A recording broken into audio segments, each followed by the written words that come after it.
சங்கீதத்தின் புஸ்தகம் 139 அதிகாரம் 1-3 வரை வாசிக்கிறேன். ஆண்டவர் தாமே நம்மோடு கூட பேசுவாராக. இந்த நாளில் ஆண்டவர் நம்மோடு கூட பேசுகிற வார்த்தை, அவர் நம்மை அறிந்திருக்கிறார். அல்லேலூயா. கர்த்தர் நம்மை அறிந்திருக்கிறார். இந்த பூமியில எல்லாரையும் அறிய முடியாது. மனுஷன் முகத்தை பார்க்கிறான், தேவனோ என்ன பண்றாரு? இருதயத்தை பார்க்கிறார்.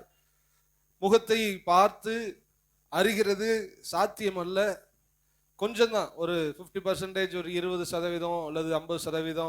அதுல கொஞ்சம் ரொம்ப நாலேஜபிளா சில பேர் இருப்பாங்க, சைக்காலஜிக்கெல்லாம் படிச்சு அந்த முக பாவனையை பார்த்து மனுஷனுடைய நிலையை அறிவார்கள்.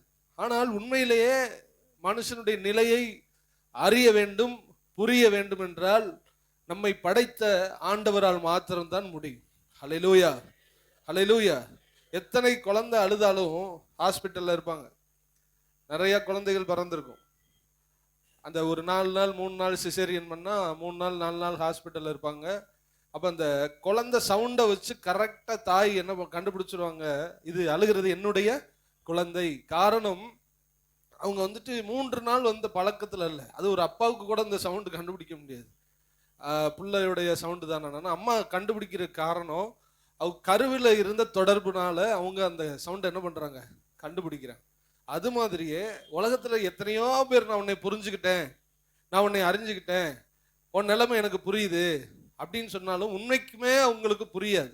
யாருக்கு ரொம்ப புரியும், உண்மையா புரியும்னா நம்மளை படைச்ச கடவுளுக்கு தான் புரியும். அவர் தான் ஆண்டவராகிய இயேசு கிறிஸ்து. ஹல்லேலூயா. உங்களுடைய நிலையை முழுவதுமாய் புரிந்தவர் தான் உங்களுக்கு முழுமையான ஆசீர்வாதத்தையும் விடுதலையும் தர முடியும். இந்த இடத்துல என்னை புரிந்து கொள்ள யாரும் இல்லை அப்படின்னு நீங்க நினைச்சா, உங்களை புரிந்து கொள்வதற்கு ஒருவர் மாத்திரம் இருக்கிறார். அவர் தான் ஆண்டவராகிய இயேசு கிறிஸ்து. புரிந்து கொள்பவர் மாத்திரமல்ல, புரிந்து கொண்டு அதுல இருந்து நம்ம எப்படி தப்பிக்கணும், அதுல எப்படி நம்ம கரெக்டா நம்ம நடக்கணும்னு சொல்லி நமக்கு சொல்லி தருகிறவரும் அவரே. அல்லேலூயா. அதனால இங்கு தாவீது எழுதுகிறார், கர்த்தாவே நீர் என்னை ஆராய்ந்து அறிந்திருக்கிறேன். கடவுள் அவரே நம்மை ஆராய்ந்து அறிந்திருக்கிறார். எப்படி அறிந்திருக்கிறாராம்? கொஞ்சம் ஆச்சரியமா இருக்கும். அந்த சங்கீதம் 139 அந்த 2 பாத்தீங்கன்னா, என் உட்காருதலையும், நான் உட்கார்ந்து இருந்தாலும் எதுக்கு உட்கார்ந்து இருக்கேன்னு நீர் அறிவீர். சில பேர் பஸ் ஸ்டாண்ட்ல உட்காந்துருப்பாங்க. ஏன் உட்கார்ந்துருக்க? சும்மா உட்கார்ந்துருக்கு, சும்மா உட்கார்ந்துருக்கேன். ரயில்வே ஸ்டேஷன்ல காலையில வாக்கிங் போங்க, சும்மா உட்கார்ந்து. ஏன் உட்கார்ந்துருக்கோங்கிறத கூட கடவுள் என்ன பண்ணுகிறார்? அறிகிறார். என் எழுந்திருக்குதலையும், நான் எந்திக்கிறதையும் அவர் அறிந்திருக்கிறார். என் நினைவுகளை தூரத்திலிருந்து அறிகிறார். நான் நடந்தாலும் அவர் அறிகிறார். படுத்திருந்தாலும் அவர் என்னை சூழ்ந்திருக்கிறார். என் வழிகள் எல்லாம் அவர் அறிந்திருக்கிறார். அடுத்து என் நாவில் வார்த்தை புறப்படுவதற்கு முன்பாகவே நான் என்ன பேசுவேன் என்று என் ஆண்டவர் அறிந்திருக்கிறார். இவ்வளவு டீட்டெயிலா ஒரு மனுஷன் அறிய முடியுமா? ஒரு மனுஷனை அறிவதற்கு இன்னொரு மனுஷனால முடியுமானா முடியவே முடியாது. அவர் படைத்த ஒருவரால் மாத்திரம்தான் முடியும். நம்முடைய உட்காருதலையும் எழுந்திருக்குதலையும் நடப்பதையும் நினைவுகளையும் வார்த்தைகளையும் நம் ஆண்டவர் அறிந்திருக்கிறார். இந்த வேளையிலே ஒரு 2 அல்லது 3 குறிப்புகளை உங்களுக்கு சொல்லி நம்ம இந்த பகுதியை நிறைவு செய்ய போகிறோம். 3 விஷயங்களை கர்த்தர் அறிகிறார். முதலாவது, கர்த்தர் நம் இருதயத்தை அறிகிறார். அல்லேலூயா. இருதயம் எப்படி இருக்கிறது என்று கர்த்தர் நம்மை அறிகிறார். ஏன் இருதயத்தை அறியணும் அப்படின்னா, கடவுள் விரும்புற விஷயம், மனுஷன் தன்னை பற்றி என்ன நினைவில் இருக்கிறான் என்கிறது ஆண்டவருக்கு ரொம்ப ரொம்ப என்ன பண்ணும்? பிடிக்கும்.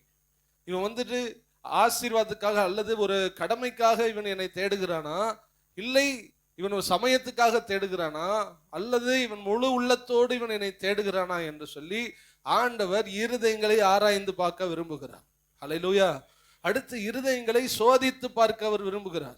உண்மைக்குமே இவன் நல்லவன் தானா, உண்மைக்குமே இவன் என் மேல பக்தியோட தான் இருக்கிறானா, உண்மைக்குமே இவன் கிறிஸ்தவன் தானா அப்படின்னு சோதிச்சு பார்க்கிறான்.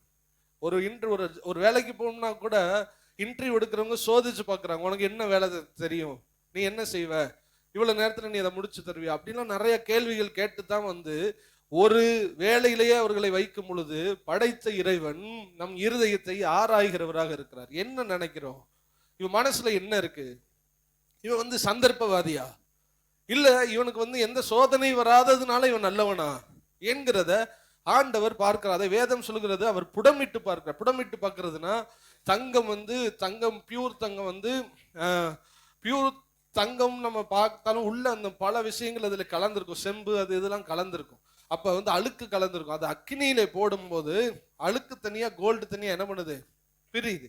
அது மாதிரி நம்முடைய ஹார்ட், நம்முடைய இருதயத்தை தேவன் சோதித்து பார்க்கிறார். இவன் இருதயத்துல என்ன இருக்குது, இவன் ஹார்ட்ல என்ன இருக்குது, இவன் என்னை பத்தி என்ன நினைக்கிறான், தண்ணி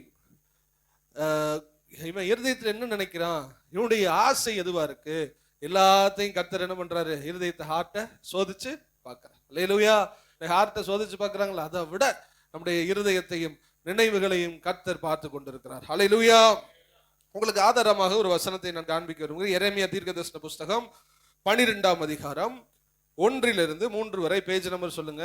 எரேமியா பழைய ஏற்பாட்டில் 889.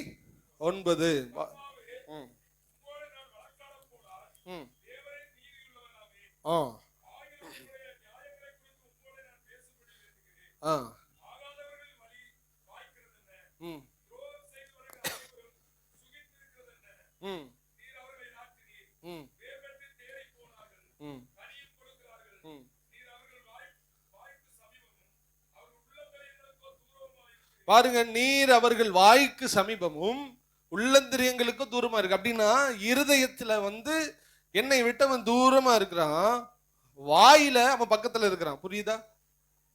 வாயில பக்கத்துல இருக்கமா, இருதயத்துல தூரமா இருக்கா. யார பத்தி சொல்ற? ஆகாதவர்களின் வழி வாய்க்கிறது என்ன. ஆண்டவரை தேடவே மாட்டேங்கிறான் ஒருத்தவன், அல்லது ஆண்டவரை சந்தர்ப்பத்துக்கு தேடுறான் ஒருத்தவன். அவனுடைய வழி வாய்க்கிறது என்ன?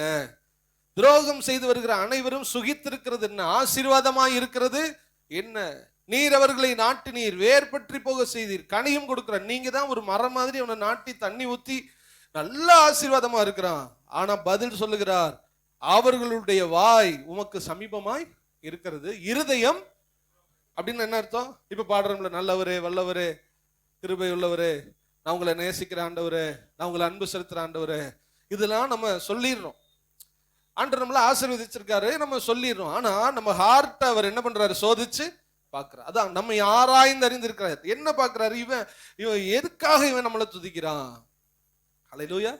எதற்காக இவனை நாட்டினார், இவனை கனிதரும்படி உயர்த்தினார்.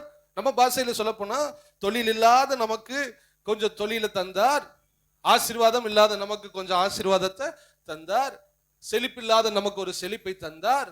இப்பொழுது இவன் கடவுளை தேடுறான். ஆண்டவர் பார்க்கிறாரு. ஆண்டவரே இங்க குழம்புறாரு. என்ன குழம்புறாரு? இவன் எதுக்கு என்னைய தேடுறான், எதுக்கு என்னைய தேடுறான்? அவரே ஹார்ட்டை பார்க்க விரும்புற. இவன் ஏன் தேடுறான் என்னைய? வாய் சமீபமா இருக்கு, இருதயமோ தூரமாக இருக்கிறது. இது பாவிகளுடைய நிலை, சந்தர்ப்பவாதிகளுடைய இருதயத்தின் நிலை. ஆனால் இங்க எரேமியா 3வது வசனத்துல, அதே எரேமியா 12:3 அவர் பதில் சொல்கிறார், கர்த்தாவே அவங்க எப்படியும் போகட்டும், வாயினால பக்கத்துல துதிக்கட்டும், இருதயத்துல தூரமா இருக்கட்டும். உங்களை நேசிக்காம சும்மா நல்லவரே உங்களை துதிக்கிறேன், உங்களை நேசிக்கிறேன், உங்களை விட்டு எங்களுக்கு யாருப்பா இருக்கான்னு சொல்லட்டும். ஆனா என்னை நீர் இப்பொழுது ஆராய்ந்து பார். அல்லேலூயா. ஒரு விசுவாசி இப்படி சொல்லணும், கர்த்தாவே, 3வது வசனத்தை பாருங்க, கர்த்தாவே நீர் என்னை அறிந்திருக்கிறீர், என் நிலைமை உங்களுக்கு நல்லா தெரியும், நீர் என்னை காண்கிறீர், என் இருதயம் உமக்கும்தாக எப்படிப்பட்டது என்று சோதித்து. எத்தனை பேர் அப்படி சொல்ல முடியும்? பாருங்க ஆண்டவரே, இருதயத்தை நான் சந்தர்ப்பத்துக்காக நான் என்ன பண்ணல, உங்களை தேடல, ஆசீர்வாதத்துக்காக நான் உங்களை தேடல, ஏதோ கஷ்டம் கண்ணீர் கவலை வந்தா மட்டும் நான் உங்களை என்ன பண்ணல, தேடல, ஒரு வியாதி வந்தா மட்டும் நான் உங்களை தேடல. வியாதிக்காக தேடக்கூடாது என்ற அர்த்தம் அல்ல, குறைவு வரும்போது தேடக்கூடாது என்கிறது அர்த்தம் அல்ல. ஒன்னே ஒன்று நீங்க புரிஞ்சுக்கணும், நமக்கு ஆண்டவருடைய இது நமக்கு தேவையில்லை, ஆண்டவரே நமக்கு தேவைப்படுகிறார். சொல்லுங்க, நான் சொல்லுங்க, எனக்கு ஆண்டவருடைய ஆசீர்வாதம் வேண்டாம், எனக்கு ஆண்டவரே போதும். ஆண்டவர் ஏசப்பா நமக்கு கிடைச்சிட்டா அவருடையது எல்லாம் என்னுடையது. மூத்த குமாரனை பார்த்து சொன்னார், உங்களுக்கு தெரியும், இளைய குமாரன் மூத்த குமாரன் இருந்தார்கள். இளைய குமாரன் வீட்டை விட்டு போயிட்டான், திரும்பி வர்றான். வரும்போது மூத்த குமாரன் வயலில் இருந்து வருகிறான். வயல்லைனா நல்லா கவனிச்சுக்கிறேன், இளையகுமாரன் சொத்தை பிரிச்சுட்டு ஊதாரித்தனமா போய் சொத்தை அழிச்சிட்டு ஓட்டாண்டியா வர்றான். அப்பா ஏத்துக்கிறாரு. மூத்த குமாரன் வயலில் அப்பாவுக்கு வேலை செஞ்சுட்டு வர்றான். அப்ப கேக்குறான், என்ன அப்பா இது நீங்க பண்றதுலாம் சரியா? நான் உங்களோட இருக்கிறேன், ஒரு நாள் கூட எனக்கு நீங்க மட்டன் குழம்பு வச்சது இல்ல, ஒரு பிரியாணி போட்டது இல்ல, எனக்கு ஒரு மோதிரம் வாங்கி போட்டது இல்ல, எனக்கு ஒரு நல்ல ட்ரெஸ் போட்டது இல்ல, தம்பிக்காரன் போய் எல்லாத்தையும் அழிச்சிட்டு வந்திருக்கான், உங்களுக்கு வயல்லே கடந்து உழைச்சிட்டு உழைச்சு உழைச்சு ஓடா போய் தேஞ்சு இன்னைக்கு நான் உங்க பக்கத்துல நிக்கிறேன், ஒரு நாள் கூட எனக்கு இப்படி ஒரு பந்தி நீங்க வச்சது இல்ல. அப்ப சொன்ன விஷயம் ஆச்சரியமா இருக்கும். மகனே, அவன் மரித்தான், அவன் பிழைத்தான், செத்துட்டான்டா, அவன் திரும்ப வந்திருக்கான், பாவண்டா, நம்மளை விட்டா யார் இருக்கா, ஆனா நீ அப்படி இல்லடா, என்னுடையதெல்லாம், சொல்லுங்க, என்னுடையதெல்லாம் உன்னுடைய. அவன் ஆஸ்தியை வாங்கிட்டு போயிட்டான். இன்னைக்கு ஆசீர்வாதத்தை வாங்குகிறவர்கள் போய்விடுவார்கள். கர்த்தருக்காக வயல்ல நிக்கிறவன் தான் சுதந்திரவாளி. வயல்லைனா வெயில்லையும் உஷ்ணத்திலையும் கஷ்டத்திலையும் தகப்பனோட உழைக்கிறவன் தான் சுதந்திரவாளி. சந்தர்ப்பத்திற்கு எல்லாத்தையும் வாங்கிட்டு போறவன் சுதந்திரவாளி அல்ல. இன்னைக்கு நீங்க விசுவாசிகள் ரெண்டு மனநிலையில இருக்கிறார், ரெண்டு விசுவாசிகள் இருக்கிறார். ஒரு சபைக்குள்ள ரெண்டு தரப்பு விசுவாசிகள் இருக்கிறார்கள். என்ன ஒரு தரப்பு ஆசீர்வாதத்தை வாங்கி விட்டு போயிடுவாங்க, இன்னொரு தரப்பு ஆசீர்வாதத்தை பார்க்காவிட்டாலும் தகப்பனோடு கூட கஷ்டப்படுகிறவர்கள். முடிவுல என்ன தெரியுமா நடக்கும்? இவன் தான் சுதந்திரவாளி. அல்லேலூயா. எல்லாரும் சொல்லுவாங்க, இளையகுமாரன் வந்துட்டாரு வந்துட்டாரு வந்துட்டாரு. என்னுடைய கணிப்பின்படி வந்தார். அவருக்கு ஒரு நாள் சோறு போட்டிருக்கலாம், ரெண்டாவது நாள் அவருக்கு மட்டன் குழம்புக்கு என்ன பண்ணாது, கிடைக்காது. ஒரு மோதிரம் போட்டிருப்பார், இன்னொரு மோதிரம் அவர் கிடைக்குமான்னு தெரியல. ஏன்னா தகப்பனுடைய சொத்தை சரிபாதியாக என்ன பண்ணிட்டாங்க சொல்லுங்க. தகப்பனுடைய சொத்தை ஒரு கோடி 50 என்ன பண்ணியாச்சு, பிரிச்சாச்சு. 50 தம்பிக்காரன் அழிச்சாச்சு, மீதம் இருக்குது 50. இதை திருப்பி பிரிக்க வாய்ப்பு இல்லை. வந்ததுனால சேர்த்து கொண்டார். அவன் வாயின் வார்த்தையின்படியே வேலைக்காரனுக்கு உணவு இருக்கிறதே எனக்கு இல்லையே, அவனை ஒரு புள்ள மாதிரி பார்த்துக்கிறார், அவ்வளவுதான். ஆனா சொத்தின் மேல அவனுக்கு அதிகாரம் இல்லை. அல்லேலூயா. இன்னைக்கே இப்படித்தானே நம்ம ஊர்கள்ல, உழைச்சவனுக்கு இத்தனை பங்கு, உழைக்காதவனுக்கு இப்படி அப்படின்லாம் பங்கு நம்ம போடுறது போல, அன்னைக்கு பங்கு கொடுக்கப்பட்டது, அவன் அழித்து விட்டான். ஆனால் ஒருவனுடைய பங்கு மீதம் இருக்கிறது. அவன் தகப்பனோடு கூட வயலில் இருந்தவன், வயலிலும் வெயிலிலும் உழைத்தவன், அவனுக்கு கடைசி வரை கர்த்தர் ஆசீர்வாதத்தை வைத்திருக்கிறார். நான் கேட்கிறேன், நான் உங்கள்கிட்ட சொல்ற தாழ்மையான விஷயம், நீங்க ரெண்டாவதா இருக்கிற அந்த முதல் மகனை போல நீங்க இருக்க வேண்டும். அல்லேலூயா. மூத்த மகனாக நீங்கள் இருக்க வேண்டும். மூத்த மகன் என்றால் பொறுப்புள்ளவன், மூத்த மகன் என்றால் உழைக்கிறவன், மூத்த மகன் என்றால் அவன் தான் அடுத்த தகப்பன். ஆண்டவருடைய பொறுப்பை நீங்கள் எடுத்துக்கொள்ளுகிறவர்களா இருக்கும். என்னப்பா செய்யணும், எனக்கு ஏதாவது செய்யப்பான்னு சொல்லக்கூடாது, நான் உங்களுக்கு என்னப்பா செய்யணும். தகப்பன் முதிர் வயசு ஆயிட்டான், கேட்கணும், நான் என்ன ஆண்டவரே செய்யணும், என்ன செய்யணும், நான் எங்க போய் ஊழியம் பார்க்கணும். அப்படிப்பட்ட விசுவாசியா இருக்கணும். அவங்க தான் பரலோகத்துல பெரிய ஆள்.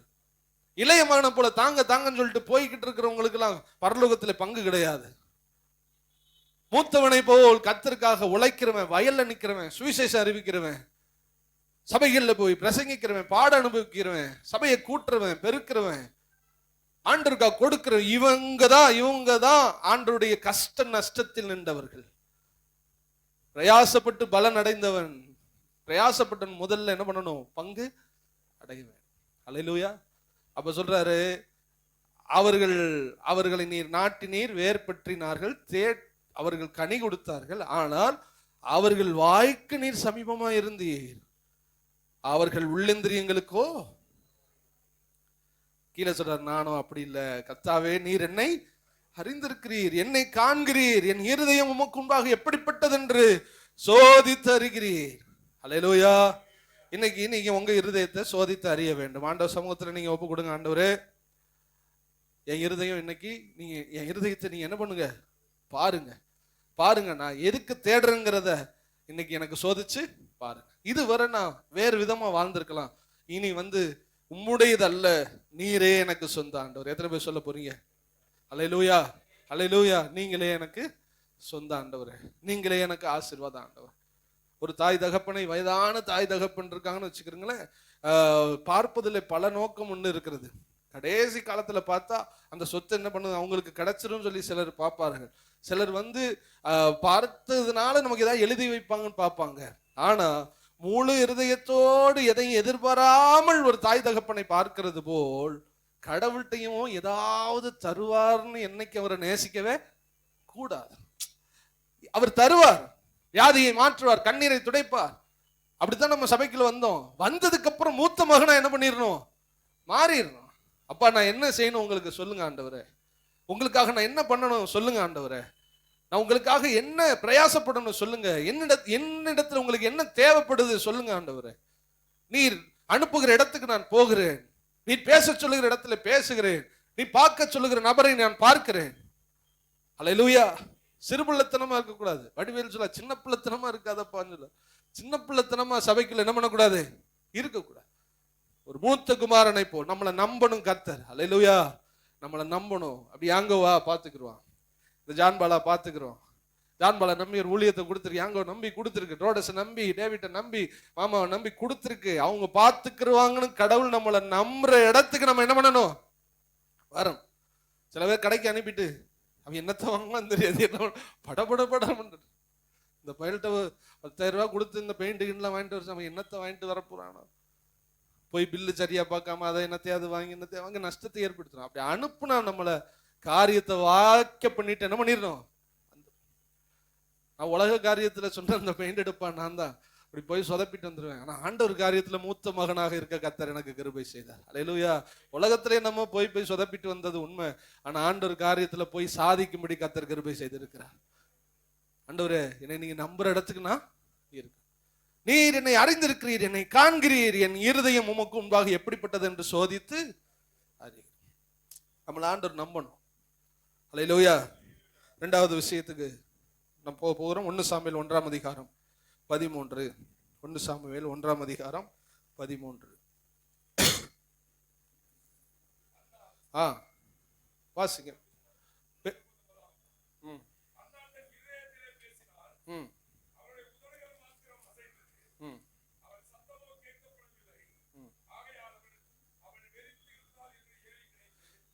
போதும். அன்னாள் தன் இருதயத்தில் பேச. நம்ம என்ன செய்தி கேட்டுக்கிட்டு இருக்கோம்? கர்த்தர் நம்மை அறிந்திருக்கிறவர் அல்லது ஆராய்ந்து அறிந்திருக்கிறவர் அல்லது புரிந்திருக்கிறவர். எப்படின்னாலும் எடுத்துக்கலாம். ஃபர்ஸ்ட் எதை புரிஞ்சுக்கிறாரு? நம்ம இருதயத்தை. அல்லேலூயா. இரண்டாவது, இங்கு ஆண்டவர் ஒருவருடைய கண்ணீரை அறிகிறார். நல்லா கவனிங்க. அன்னாள் என்கிற ஒருத்தி இருக்கிறார். அந்த வசனத்தை வாசித்துட்டு அவருடைய பேக்ரவுண்டை நான் சொல்ல விரும்புகிறேன். அன்னாள் தன் இருதயத்தில் பேசினாள், அவளுடைய உதடுகள் மாத்திரம் அசைந்தது, அவள் சத்தமோ கேட்கப்படவில்லை. இப்படி ஒரு சர்ச்சில் உட்கார்ந்து ஓன்னு கண்ணீர் தார தாரையா ஓடி அழுகாம எப்படி அழுகிறான்னா, இருதயத்திலிருந்து பேசுறான், வாய் மட்டும் அசைது. இது துக்கத்தினுடைய உச்சகட்ட ஒரு அடையாளம். இறந்த வீட்டுல பாருங்க, ரொம்ப நேசிக்கிறாங்க, ரொம்ப கத்துவாங்க, சிலர் அப்படியே பொதுமைக்கிட்டு இருப்பாங்க. துக்கத்தினுடைய உச்சகட்டம், வாயிலிருந்து சத்தம் கேட்கப்படவில்லை, ஆனால் உதடுகள் மாத்திரம். இப்படி ஒரு கண்ணீர் இருக்குது. ஒருவேளை இந்த கண்ணீரின் பாதையில நீங்கள் கடந்து வந்து கொண்டிருக்கலாம். உங்களுடைய கண்ணீரை என் ஆண்டவர் இயேசு பார்த்து கொண்டிருக்கிறார். நிறைய பேர்கிட்ட போய் நிறைய விஷயங்களை பகிர்ந்து கொள்ள மாட்டார்கள். உள்ள வச்சு பொதுமைக்கிட்டே இருப்பாங்க. உள்ளத்துல இருதயத்துல கடவுளோட பேசுறாரு. வாழ்க்கை எப்படி போச்சே, ஆனா அந்த வாய் திறக்கல. வாய் மட்டும் இப்படியே பொதுமை அழுகுது. தூரத்துல இருந்து பார்க்கும்போது வித்தியாசமா இருக்கு அவளை பார்த்தா. இவ என்னடா பண்றா சர்ச்சில் வந்து? இன்னைக்கும் நீங்க கஷ்டப்படும் போது, கவலைப்படும் போது, உங்களை ஆற்ற இந்த பூமியில் இருக்கிறார்களா என்பது தெரியாது. ஆனா உங்களை குறை சொல்றதுக்கு ஆள் என்ன பண்ணுது? இருக்குது. எப்ப பார்த்தாலும் அழுதுகிட்டு இருப்பா, எப்ப பார்த்தாலும் முக்கள் உட்கார்ந்து ஜெபம் பண்ணிக்கிட்டு இருப்பா, எப்ப பார்த்தாலும் முழங்கால் போட்டுக்கிட்டு இருப்பா. ஆனா ஒன்னே ஒண்ணு நீங்க புரிஞ்சுக்கிறீங்க, இந்த அழுது சாதித்தவர்கள் அநேகர் இருக்கிறார்கள் வேதத்துல. அல்லேலூயா. தேவனுடைய சமூகத்தில் நீங்கள் அழுகும் பொழுது உங்களுடைய கண்ணீரை என் ஆண்டவர் பார்க்கிறவராக இருக்கிறார். அன்னாளுக்கு என்ன பிரச்சனை எல்லாருக்கும் தெரிஞ்சுதான். ஆனா உங்களுக்கு அதை வகையறுத்து பிரிச்சு நான் உங்களுக்கு காட்ட விரும்புறேன். ஃபர்ஸ்ட், அன்னாளுடைய வாழ்க்கையில நிந்தை. அன்னாள் அப்படின்னா யாருன்னா, ஒருவன் இருந்தான், எல்கானா என்கிற ஒருவன் இருந்தான். அவனுடைய மனைவி பேர் அன்னாள். அவளுக்கு கற்பம் அடைக்கப்பட்டிருந்தது, குழந்தை இல்லை. ஆனால் அந்த தன்னுடைய கணவனுக்கு இன்னொரு சக்களத்தி அப்படின்னு போட்டிருக்கு. இன்னொரு மனைவி இருந்தால், அவளுக்கு அநேகம் பிள்ளைகள் இருந்தார்கள். இவ என்ன பண்ணுவா, எப்ப பார்த்தாலும் இவளுக்கு குழந்தை இல்லாதத ஜாடமடையா பேசி பேசி பேசி பேசி இருதயத்துல குத்திக்கிட்டே இருப்பா. நிறைய பேர் இருதயத்துல குத்துற மாதிரியே பேசுவாங்க. அது ஒரு பெரிய வரம் அவர்களுக்கு. அல்லேலூயா. அப்படி குத்தி பேசுவாங்க, குத்தி அழுக வைப்பாங்க, அதை குறைய சொல்லி சொல்லி அழுக வைப்பாங்க. அதுல என்னதான் சந்தோஷமோ தெரியாது. அண்ணால பார்க்கும் பொழுதெல்லாம் குத்தி குத்தி பேசுறா. குழந்தைக்கு இவங்க குழந்தைக்கெல்லாம் ட்ரெஸ் மாட்டி விடும் போது ஏளனமா பார்க்கிறா. நிந்தை, அவமானம். அவள் அனுதினம் துக்கமா இருக்கிறாள், மனமடிவாகிறாள், விசனப்படுத்துகிறாள். கோபம் வருது, கோபத்தை காட்ட முடியல. இங்கிருந்து கோபத்தை காட்ட நம்ம வீரத்தை எல்லாம் வந்து வீட்டுல தான் என்ன பண்ணுவோம், காப்போம். கோபம் கூட காட்ட முடியல. யார்கிட்ட காட்டுறது? ஒரு கோபம் வந்துச்சுன்னா, பச்சை பிள்ளை இருந்துச்சுன்னா சுத்தி சுத்தி அவன் மண்டை பிடிச்சு அடிக்கலாம். அவங்க அப்பா மேல கோவம் வச்சுக்கிறீங்களேன். இங்க ஒரு மூதேவி மொழிய பாரு, அப்பன மாதிரியே இருக்குன்னு சுத்தி சுத்தி அவனை போட்டு வெளுத்து எடுக்கலாம். அப்புறம் இவன் அடிக்கிற அடியில் அவனுக்கு உள்ற மாதிரி இருக்கும்.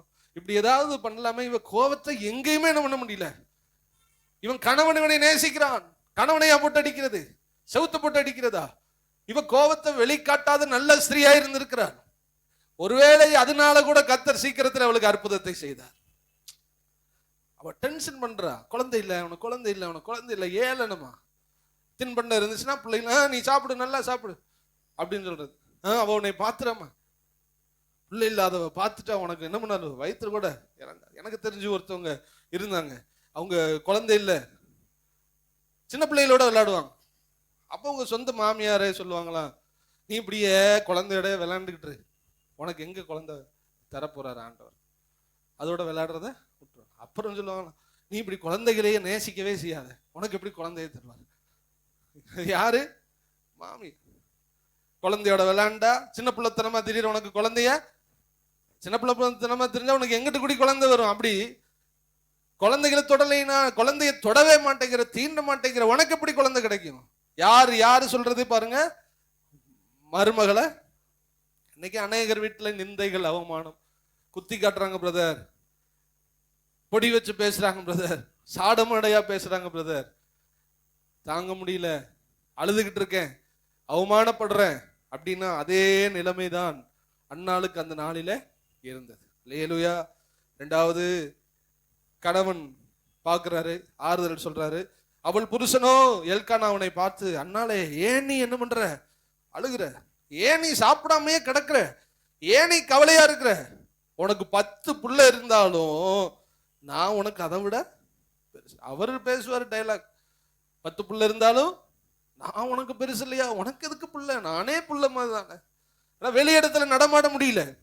அப்ப ரெண்டாவது அண்ணாள் ஃபர்ஸ்ட் சந்தித்தது நிந்தை, இரண்டாவது சந்தித்தது ஆறுதல். கிடைத்தாலும் தேவையான விஷயத்துல அவளுக்கு என்ன பண்ணல, ஆறுதல் கிடைக்கல. இன்னைக்கு நிறைய பேர் உங்களை ஆறுதல் படுத்தலாம், சிஸ்டர் அழுகாதீங்க, பிரதர் அழுகாதீங்க, ஆண்டவர் உங்களோடு கூட இருக்கிறார், பார்த்துக்கலாம் அப்படின்னு ஆறுதல் படுத்தினாலும், லூக்கா சேகரையா ஒரு பாடல் படுவாரு, 1000 பேர்கள் ஆறுதல் சொன்னாலும் அது ஆறுதல் ஆகுமா? எல்லாரும் உங்களுக்கு ஆறுதல் சொல்லலாம். நான் ஃபர்ஸ்டே சொன்னேன், நம்ம அறிந்திருக்கிறவர் ஆண்டவர் மாத்திரமே. உங்க குறைகள் உங்களுக்கு ஆறுதல் சொல்லலாம், நல்ல ஒரு ஆறுதல் தான். ஏன் சாப்பிட மாட்டேங்கிறமா, நல்ல கேர் பண்ற ஹஸ்பண்ட் தான், ஏன் சாப்பிட மாட்டுக்க, ஏன் தூங்க மாட்டுக்க, ஏன் அழுகுற, 10 பிள்ளைய பார்க்கல நான் உனக்கு பிள்ளைமா. ஏங்க அது என்னமோ உண்மைதான். ஆனா அந்த அந்த அந்த ஒருத்தி இருக்காளே பெண்ணினால், அவ என்னை சாடமாடையா பேசுறதுலாம் எனக்கு வேதனையா இருக்கு. யார் ஆறுதல் படுத்தினாலும் இவளுக்கு ஆறுதல் இல்லை அண்ணாளுடைய வாழ்க்கையில.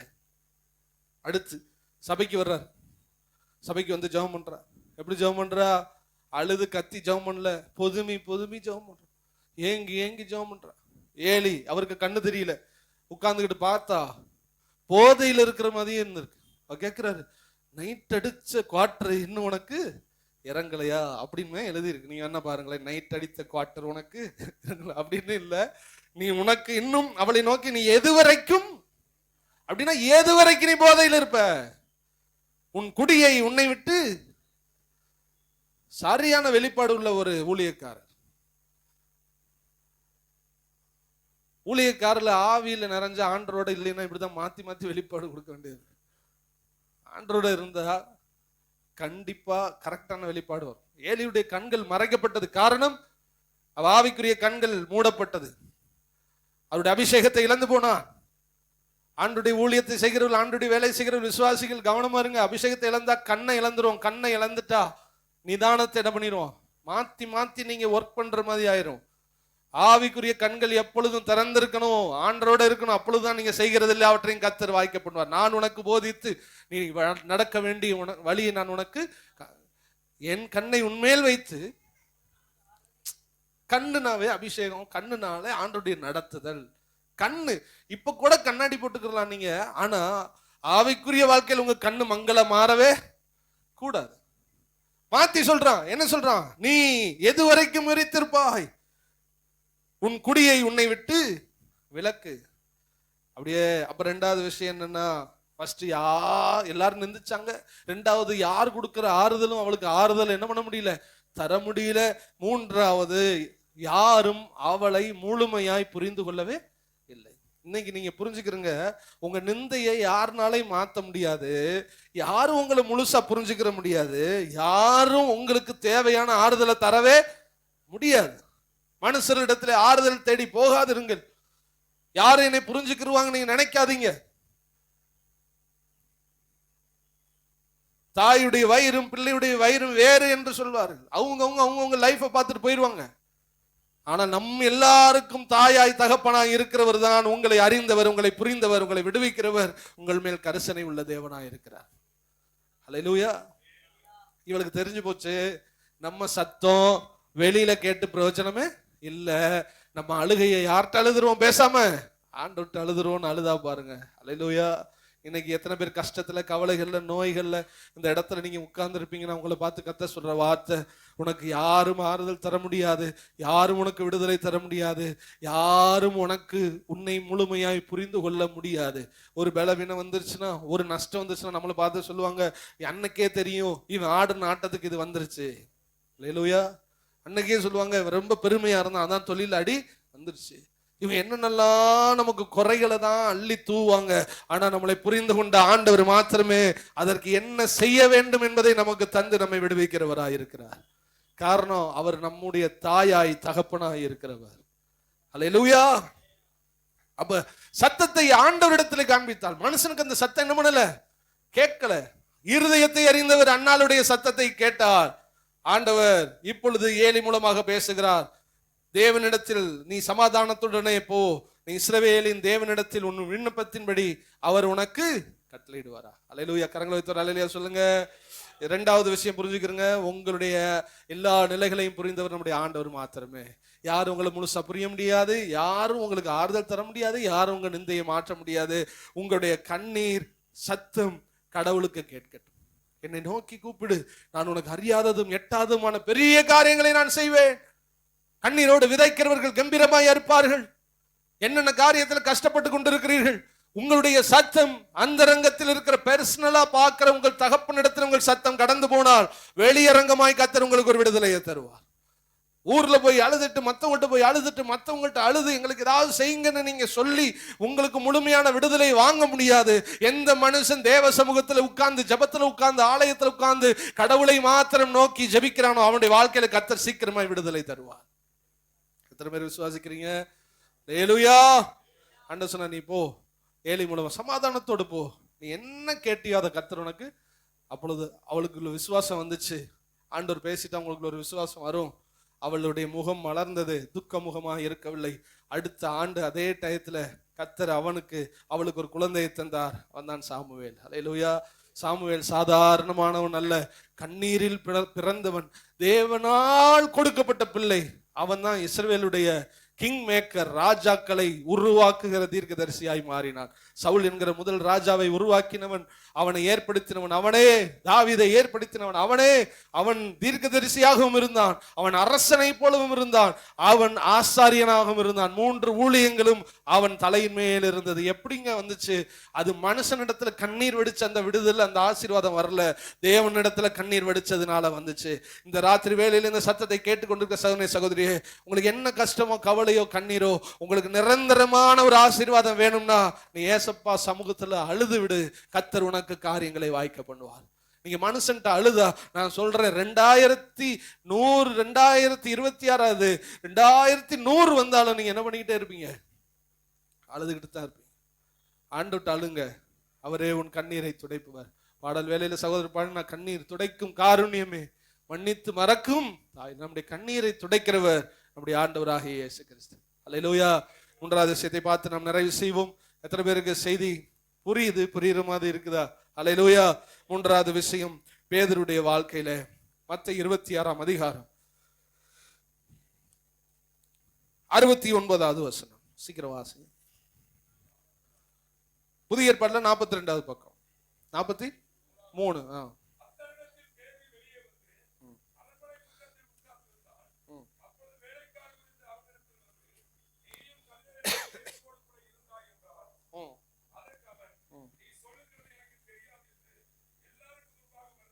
போதும். அல்லேலூயா. நல்ல கவனிங்க. மூணாவது பேதுருடைய வாழ்க்கையில, பேதுரு என்றால் நம்முடைய ரோமன் கத்தோலிக்க பைபிள்ல இருக்கிறபடி அவனுடைய வார்த்தை, அவனுடைய பேர் என்னது? ராயப்பர். பேதுரு, சீசர், ராயப்பர். இவர் என்ன பண்ணாரு? எல்லா விஷயத்திலையும் தேவனுக்காக, ஆண்டவருக்காக இறங்கி கிரியை செய்வார். உண்மைக்குமே அன்புள்ள ஒரு மனுஷன் பேதுரு. யாரு? அன்புள்ள ஒரு மனுஷன். எக்ஸாம்பிளா, தண்ணியில யாராவது தண்ணியில ஆண்டவர் நடந்தா இவனும் என்ன பண்ணிடுவான்? நடப்பேன்னு சொல்லிடுவான். எங்க ஆண்டவர் பேசினாலும் முதலாவது அவனுடைய குரலை கொடுப்பார். அடுத்து சிலுவையிலே அறைவதற்கு முன்பாக ஆண்டவர் சொல்லுகிறார், நான் சிலுவையிலே அடிக்கப்பட வேண்டும், கொல்லப்பட வேண்டும் என்று சொல்லும்போது எல்லாரும் சும்மா இருக்கும்போது பேதுரு சொன்னான், ஆண்டவரே, உங்களை சிலுவையில அறைவதற்கு முன்பாக அந்த அறைய போகிற காரியத்துல எல்லாரும் உங்களை விட்டு போனாலும் நான் உங்களை விட்டு என்ன பண்ண மாட்டேன்? போகவே மாட்டேன். பொதுவாக சொல்வார்கள் அவன் முந்திரி கொட்ட அப்படின்னு. பைபிள் அப்படி வார்த்தையே இல்லை. முந்திரி கொட்டைன்னு அந்த வார்த்தையே இல்லை. ஆனா அவன் என்ன பண்ணான்னா, அவனுக்குள்ள ஒரு அன்பு இருந்ததுனால எல்லாத்தையும் குயிக்கா ரியாக்ட் பண்ணுவான்.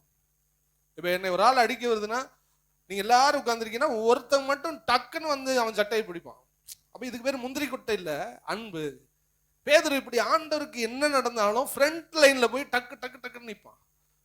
சிலுவையிலே ஒருத்தன் தொடர அரெஸ்ட் பண்ணணும், அரெஸ்ட் பண்ண பிடிக்க தான் போனா பாருங்க, அந்த செகண்டுக்குள்ள இவன் வந்து மீன்பிடி தொழிலாளி, பட்டயம்லாம் ரொம்ப யூஸ் பண்ண தெரியாது, இவன் யுத்த வீரன் அல்ல, சேனைகள்ல இருந்தவனும் அல்ல, இவன் மிலிட்டரி மேன் இல்ல. ஆனா பட்டயத்தை உருவி ஒரு செகண்ட்ல அவன் காதை என்ன பண்ணிட்டான்? துண்டாக்கி கீழே வந்து அதையும் எடுத்து ஆண்டவர் அப்படியே ஒட்டுனார். காதை துண்டாக்குனா. யாருக்கு அந்த தைரியம் இல்லை? உள்ள இருக்குது அந்த அன்பு. சொன்ன, ஆண்டவரை, வாழ்விலும் சாவிலும் உம்மை நான் சேவிப்பேன், சிலுவையிலே உம்மோய் அறையும் பொழுது நான் ஓட மாட்டேன், உம்மோடு கூட மறிப்பதா இருந்தாலும் நான் என்ன பண்ணுவேன்? மறிப்பேன். அப்படிப்பட்ட வார்த்தைகளை சொல்லி ஆண்டவர்கிட்ட பேசுறான். ஆனால் இப்பொழுது சிலுவையில் அறையப்படும் பொழுது இயேசு கொண்டு போகிறார். ராயப்பர் பேதுரு இயேசுக்கு என்ன நடக்க போகிறது என்று பார்த்து கொண்டே போகிறார். அதுலயும் எல்லாரும் ஓடினாலும் ஒரு சிலர், ஒரு 2-3 பேர் மாத்திரம் இருந்தாங்க. அதுல பேதுரு ஒருத்தவன் பின்னாடியே போறான். பின்னாடியே போய் என்ன நடக்குது, ஏசப்பாவுக்கு என்ன நடக்குது அப்படின்னு பார்க்கும் பொழுதுதான் வீரவசனம் பேசி, நான் உங்களோட இருப்பேன், உங்களோட சாவேன், உங்களை தொட விடமாட்டேன்னு சொன்னவன். உங்களுக்கு 3 இன்சிடென்ட் சொல்றேன். ஃபர்ஸ்ட், அந்த அரண்மனை முற்றத்துல எல்லாரும் நின்று கொண்டிருக்கும் போது அரண்மனை முற்றத்துல வேலைக்காரி, அரண்மனையின் வேலைக்காரி நிக்கிறா. வேலைக்காரி யாரு? பொம்பளை. இவர் யாரு? ஆம்பளை. ஆனா இவர் பேசின வீரவசனம் என்ன? உங்களை தொட்டாங்க அவ்வளவுதான், உங்களோட சாவுறதுனால என்ன பண்ணுவேன்? சாவேன்னு தைரியமா பேசுறவன். ஒரு வேலைக்காரி வந்து கேட்கிறா, என்ன கேட்கிறா? நீ அவரோடு கூட இருந்தவன் தான். அவன் சொன்னா, அவர் எனக்கு கேட்டது யாரு? ஒரு மகாராணி. முதல்ல அவர் லேடி, இவன் ஒரு ஆம்பளை. வீரம் எடுத்து பட்டயத்தை எடுத்து போட்டவன். ஆனா இப்ப வீரம்லாம் போச்சு. யார்கிட்ட போச்சு? ஒரு பொம்பளைகிட்ட போயிருச்சு வீரம். அவ ராணியா இருந்தா கூட பயத்துல கூட சொல்லியிருக்கலாம். அவ வேலைக்காரி. இப்ப வேலைக்காரிட்ட கூட இவருடைய வீரம் என்ன பண்ணல? செயல்படல. பெண், அவள் ஒரு வேலைக்காரி, அவரை அறியலை அப்படின்னு சொல்லிடுறான். 2வது, வாசல் மண்டபம், போர்ட்டிகோ, அதுல போய் நின்றுகிட்டு இருக்கும்போது வேறொருத்தி, இன்னொரு பொம்பளை வர்றா. நீனும் அவரோடு கூட இருந்தவன். இல்ல அவரை தெரியாது. 3வது, வெளியில வர்றான். அங்க அநேகர் நின்று நெருப்பு, இந்த குளிர்னால நெருப்பு போட்டு குளிர் காஞ்சிக்கிட்டு இருக்காங்க, பார்த்துட்டாங்க. நீனும் அவரோடு கூட. அவர் எனக்கு தெரியாது, சபிக்கவும் சத்தியம் பண்ணவும் தொடங்கினான். சத்தியம் பண்றது வேற, சபிக்க தொடங்கினான். அப்படின்னா அவர் யாரு? அவரு அப்படி போல்டா பேசிச்சு தப்பிக்கிறாராம். போலீஸ்ல கேட்பாங்களே, நீ அன்னைக்கு நின்றில அந்த கலவரத்துல என்னங்க சொல்றீங்க? நான் பரமக்குடி போயிட்டேன். அது மாதிரி கேட்கிறான், ஏய் யாரு அவரு? அவரை மாதிரி இருக்கணும், அவரை மாதிரி பேசுறேன், அவர்லாம் தெரியும். அந்த ஆளுக்கு எனக்கு சம்பந்தமே இல்ல. சபிக்கவும் சத்தியம் பண்ணவும் தொடங்கினான். தொடங்கின உடனே ஏசப்பா அப்படி சிலுவையில் அடிச்சு இழுத்துட்டு நாரா அப்படி பிச்சுக்கிட்டு இருக்காங்க. அப்படி அங்க இருந்து ஒரு பார்வை பார்த்தார்ல, மனம் கசந்து. இப்ப பேதுடைய ஹார்ட் ஆண்டவர் என்ன பண்றாரு பாக்குற, உடஞ்சிட்டான், தேம்பி தேம்பி அழுகிறான். இந்த செய்தியை நான் இப்பதான் ஒரு அரை மணி நேரத்துக்கு முன்னாடி தான் நான் எடுத்தேன். எடுக்கும்போது எனக்கு சில சொல்லுவார்கள், இந்த வசனத்தை எடுக்கும் பொழுது நான் உடைந்து விட்டேன் அப்படின்னு சொல்ல. நான் உண்மைக்குமே உடஞ்சிட்டேன். எடுக்கும் போது ஆண்டவரே, அவன் எப்படியப்பா அவங்கள பார்த்து அழுதுருப்பான். சவால் விட்டான், இன்னைக்கு நான் இன்னும் உங்களோட நிப்பேன். இந்த ராத்திரில ஒருத்தன் தொட்டா அவங்கள போட்டுருவேன், எடுக்க கழுத்தை தான் காதை போட்டவன் கழுத்தையே போட்டுருவேன் ரெடியா இருந்தான் பாருங்க. பொம்பளைகிட்ட வேலைக்காரிட்ட தோத்துட்டான், வீரமெல்லாம் போச்சு. கடைசியில அப்பா ஒரு பார்வை பார்த்தார்ல, அப்படி பொங்கிட்டு தேம்பி தேம்பி தேம்பி தேம்பி தேம்பி தேம்பி அழுகிறான். வரலாற்று ஆய்வாளர்கள் சொல்லுகிறார்கள், ராயப்பர் பேதருடைய கண்கள் நீரினாலே நிறைஞ்சிருக்குமா, கருவளையம் இருக்குமா. காரணம், எப்பொழுதெல்லாம் சேவல் கூவுகிறதோ அப்பொழுதெல்லாம் என் இரட்சகரை தெரியலேன்னு சொல்லிட்டேனே, தெரியலேன்னு சொல்லிட்டேனே, தெரியலேன்னு சொல்லிட்டேனே. அழுது அழுது அழுது எப்ப பார்த்தாலும் அழுதுகிட்டே இருப்பான். இயேசு மரித்தார், உயிரோடு கூட எழுந்தார், அது பேதருக்கு தெரியாது. சீசர்கள் வந்து சொல்லுகிறா, அப்புறம் பேதர்கிட்ட காட்சி அளிக்கிறா. அப்புறம் இன்னொரு கேப் உண்டாகுது, கடலுக்கு போறாரு. போயிட்டு ஆண்டவர் திரும்ப பாத்துறாரு. பாத்திர எல்லா சீனும் முடிஞ்சு பக்கத்துல சீசர்களை சந்திக்கிறாரு. சந்திக்கும் போது இப்ப ஆண்டவர் கேட்ட வார்த்தை, பேதுருவே நீ என் மேல் அன்பாய் இருக்கிறாய். எப்படி இருந்திருக்கும் அந்த வார்த்தை? பேதுருவே, அன்னைக்கு பார்த்து நீ என்னை சொன்னியடா, என்னை தொட்டாவளதான் அவங்களோட சாவேன்னு சொன்னியே, இப்படி என்னைய தெரியாதுன்னு சொல்லிட்டியேன்னு சொல்ற மாதிரி சொல்லாம சொல்றாரு, பேதுருவே நீ என்னை நேசிக்கிற. மற்ற பேர்லாம் பார்த்துருப்பான், டேய் தெரியாதுன்னு சொன்ன பயலே, ஓடிப்போன பயலே அப்படின்னு பார்க்கும்போது பேதுருடைய மனம் கசஞ்சது. ஆண்டவர் பாசனா, ஆண்டவரே அது உமக்கு சரி. இரண்டாவது முறை கேட்டார், பேதுருவே என்னை நேசிக்கிறாயா? ஆண்டவரே அது உமக்கு சரி. மூன்றாவது முறை கேட்கிறார், பேதுருவே என்னை நேசிக்கிறாயா? ஆண்டவரே அதை நீர் அறிவீரப்பா அப்படின்னு அப்படியே உடஞ்ச அழுக ஆரம்பிச்சுட்டான். 3 முறை மறுதளித்தான். கர்த்தர் 3 முறை கேட்டார், நீ என்னை நேசிக்கிறாயா, நீ என்னை நேசிக்கிறாயா, நீ என்னை நேசிக்கிறாய்.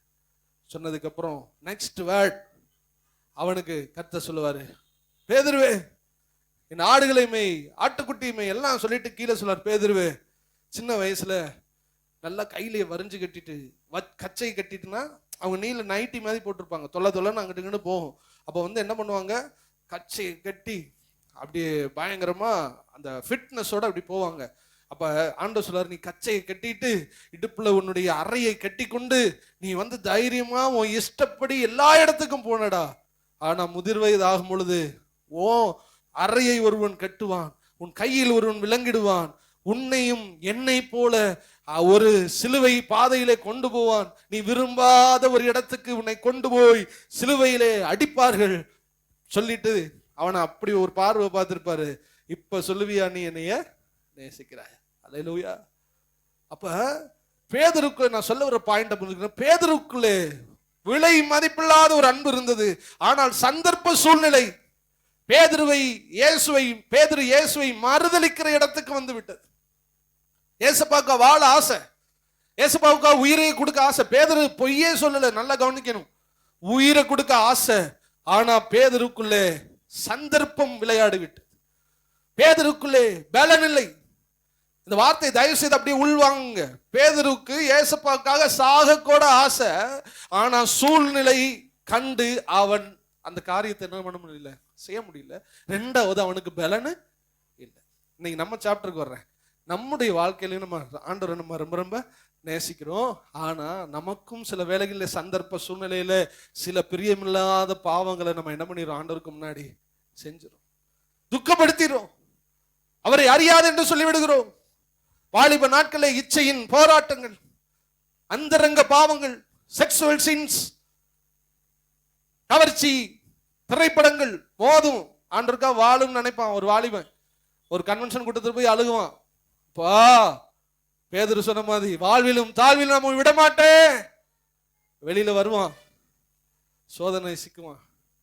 நீங்க சின்ன வயசுல ரட்சிக்கப்பட்டீங்களான்னு தெரியாது. நாங்கெல்லாம் 17, 16 பலமுறை பலமுறை பலமுறை பலமுறை அழுது வாழ்வாண்டவரே வாழ்வாண்டவரே இனிமே வாழ்வாண்டவரே. வெளியில வந்தா போராட்டம், வாழ்வோம் போராட்டம், வாழ்வோம் போராட்டம். உள்ளத்துல ஒரு நேசம் இருக்கிறது, ஆனா வெளியில கிரியைகளிலே பலன். இதுதான் பவுல் சொல்லுவாரு, நான் வந்துட்டு வெறுக்கிற தீமையை தான் நான் என்ன பண்றேன், செய்யறேன். உள்ள அன்பு, கிரியைகளிலே பலன் இல்லை. இப்படிப்பட்ட சூழ்நிலையில தான் பேதர் இருக்கும் போது ஆண்டவர், பார்த்துக்கடா என்னை கைவிட்டுட்டீல, என்ன முடியான்னு சொல்லிட்டீல, நானும் உன்னை கைவிட்டுருவேன் போகாம, பேதருடைய அன்பை புரிந்து கொண்டவர் நம்ம யார் ஆய்ந்து அறிந்திருக்கிறவர். பேதரு என்னை நேசிக்கிறவன், அவன் என்னை காட்டி கொடுக்கறவன் கிடையாது, அவன் என்னை விட்டு ஓடுறவன் கிடையாது, அவன் என் புள்ள, அவனுக்கு முடியல அவ்வளவுதான் அவனை தேடி வந்து எந்த விசுவாசமும் அவன் தைரியமும் அவிழ்ந்து கிடந்ததோ, அவன் இடுப்பின் அறை மட்டும் கட்டப்படவில்லை, அவன் தைரியம் குலைஞ்சு கிடந்துச்சு, அவனுடைய விசுவாசம் குலைஞ்சு கிடந்துச்சு, அவனுடைய சூழ்நிலை அவனை மாத்திருச்சு. ஆனா அவன் இடுப்புல கட்டின மாதிரி, பேதுருவே இனி நீ என்னைய கைவிட போவதே இல்லை, இனி என்னை நீ மறுதலிக்க போவதே இல்லை. முடியுதுங்க. பரிசுத்த ஆவியானவர் இறங்குகிறார். முதல் பிரசங்கம் 3000 பேருக்கு முன்னாடி சொல்றாங்க, இந்த இயேசுவை நீங்கள் சிலுவையிலே நான் சாட்சி அப்படின்னு அடிச்சு பேச ஓடினவர் இன்னைக்கு நின்று பேச. கடைசியாக பேதுருடைய வாழ்க்கை வரலாறு சொல்லுகிறது, அவரை கைகளை கட்டி சிறையிலே கொண்டு போய் அவரை சிலுவையிலே அடிக்க போகிறார்கள். பேதுரு சொல்கிறார், என் ஆண்டவர் நேர அரைஞ்சிங்க, அவர் அறையிற அளவுக்கு நான் புனிதன் அல்ல. நம்ம சொல்லுவோம் புனிதரை எங்களுக்காக, அவர் சொல்ல, நான் புனிதன் அல்ல, என்னை நீ இயேசுவை போல் அடிக்கிறதுக்கு நான் தகுதியுடையவன் அல்ல, என்னை தலைகில அடியும். நேர அடிச்சாலே நல்லா கவனிங்க, பாடியினுடைய வெயிட் இங்கே இறங்கும். சிலுவை மரணம் ரொம்ப கொடூரமானது. நான் ஒரு 100 கிலோ இருப்பேன், 100 கிலோவும் 2 கையில இறங்கும். அப்ப தொங்கிடுவேன். தொங்கும் போது இப்ப மூச்சு வாங்கணும், மூச்சு வாங்கும் போது என் உயிரே போயிடும். அதாவது மூச்சு வாங்கணும், வாழ்ந்தாதான் உயிர் வாழ முடியும். ஆனா மூச்சு விட்டாலே சரியான வலி வலிக்கும். எப்படி அப்படி தொங்கி பாடி கொஞ்சம் கொஞ்சமா 5-6 மணி நேரம் அப்படியே தொங்கி அப்படி சொல்லும் போது பாடியை தூக்கணும். ஆனா தூக்க பலன்னு ஏசப்பா அப்படி தூங்கினாரு. அந்த அன்பு இவனை ஏவினது. உண்மைக்குமே நேசிக்கிற நிரூபிச்சு காமிச்சான்.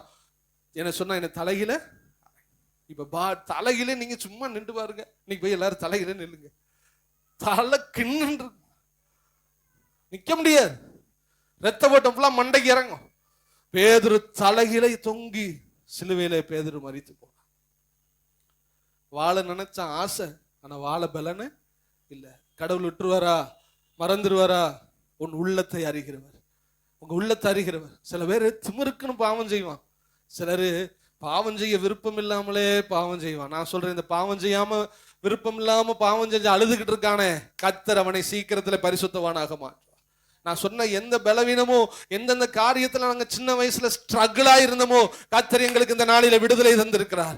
காரணம், ஒவ்வொரு முறையும் அழுதோம், ஆண்டவரே உமக்காக வாழ ஆசை, ஆனா எங்களுக்கு வாழ. ஒரு முறை மிக போராட்டத்துல பாவத்துல விழுந்து வின்சென்ட் செல்வகுமாரையா கூட்டத்துல ஓடி போய் அவர் கடைசி ஜபத்துல அழுதுகிட்டு இருக்கேன். அந்த இடத்துல எல்லாரும் ஆவியில நிரப்புறாங்க, நான் மட்டும் கண்ணீர் ஓடி ஓடி அழுகுதும் போது, அவர் ஒரு தீர்க்கதரிசி. ஒவ்வொரு வாரமும், ஆண்டவரே என்னோட பேச மாட்டாரா, என்னோட பேச மாட்டாரா. எல்லாருக்கும் அந்த ஆசை இருக்கும், தீர்க்கதரிசி வந்தானா நம்ம பேரை சொல்ல மாட்டாரா, அங்கோ அப்படின்னு சொன்னா நல்லா இருக்குமே, சொல்ல மாட்டாரான்னு நமக்கு ஆசையா இருக்கும். ஒரு நாள் ரொம்ப அழுதுகிட்டு இருக்கும்போது அப்படியே பாயிண்ட் அவுட் பண்ணி என் பேரை சொல்லல, மாடியில நிக்கிற ஒரு சகோதரன், அன்றுக்காக வாழ நினைக்கிற, உன்னால முடியல, நீ இப்ப அழுதுகிட்டு இருக்க, கர்த்தர் உனக்கு அந்த பலனை தருவார்னு சொன்னார். அப்படியே அந்த இடத்துல அழுது என்னை எல்லாரும் பைத்தியக்காரனை போல பார்த்தார். அது வின்சென்ட் செல்வகுமாருடைய வார்த்தை அல்ல, அது என் தேவனை நேசித்து பேசின வார்த்தை. இன்னைக்கு உங்க வாழ்க்கையில வாழ நினைக்கிறீங்க, முடியல பிரதர், வாழ நினைக்கிற ஆண்டவருக்காக வாழ முடியல, பரிசுத்தமா வாழ நினைக்கிறனால வாழ முடியல, இதை விட்டுரும் நினைக்கிறேன் விட முடியல, இந்த குடிப்பழக்கத்தை விட நினைக்கிறேன் விட முடியல, இந்த தவறை விடணும்னு நினைக்கிறேன் விட முடியல, நீங்க உங்கள் இருதயத்தில் அங்கலாய்த்து கொண்டிருந்தால் ஆண்டவர் உன்னை கைவிட போவதே இல்லை. நீங்க விரும்பி செய்யல. நான் சொல்றேன், துணிகரக்காரனுக்கும் போராடி பாவத்துல விழுறவனுக்கு வித்தியாசம் இருக்கிறது. சிலர் துணிகரக்காரர்கள், நாம் துணிகரக்காரர்கள் அல்ல. ஒவ்வொரு பாவத்துக்கும் அழுகிறோம் அழுகிறோம் அழுகிறோம், மாறனாண்டவரே மாறனாண்டவரே மாறனாண்டவரே, ஆனா போனவனே மாற முடியலையே மாற முடியலையே. இப்ப ஆண்டவர் சொல்கிற 3வது பாயிண்ட்ல சொல்லுகிற வார்த்தை, அவர் உன் இருதயத்தை அறிந்திருக்கிறார், உன் நோக்கத்தை அறிந்திருக்கிறார். நீ நீ விரும்பி பாவம் செய்யல, நீ நீ ஒரு ஒரு ஒரு ஆவியின் அழுத்தத்தால் நீ என்ன பண்ற, பாவம் செய்யற. நீ பலன் இல்லாதனால் நீ பாவம் செய்யற, நீ சந்தர்ப்ப சூழ்நிலையினால் பாவம் செய்யற. கர்த்தர் சீக்கிரத்திலே நம்மை அதிலிருந்து வெளியே கொண்டு வருவார். ஹல்லேலூயா. இந்த மாலை வேளையில கர்த்தர் உங்களோடு கூட இடைப்பட்டு கொண்டு இருக்கிறார். நோய், பலவீனங்கள், வறுமை, வியாதிகள், நிந்தை, அவமானத்தோடு இருக்கிற சகோதர சகோதரியே, கர்த்தர் உன்னை அறிந்திருக்கிறார். ஹல்லேலூயா, ஹல்லேலூயா. பாவத்தோடு போராடி கொண்டிருக்கிற சகோதர சகோதரியே, கர்த்தர் உன்னை அறிந்திருக்கிறார். நீ நேசிக்கிறங்கிறத கர்த்தருக்கு தெரியும். கர்த்தர் நிச்சயமா இந்த நேசத்தின் அடையாளமாய் பேதுருவை தியாகமுள்ள ஒரு மனுஷனாய் மாற்றினது போல் நம்மை கொண்டும் கர்த்தர் அநேக பெரிய காரியங்களை நிச்சயமாய் செய்வார். நம்ம எல்லாரும் அப்படியே எழுந்திருந்து ஜெபி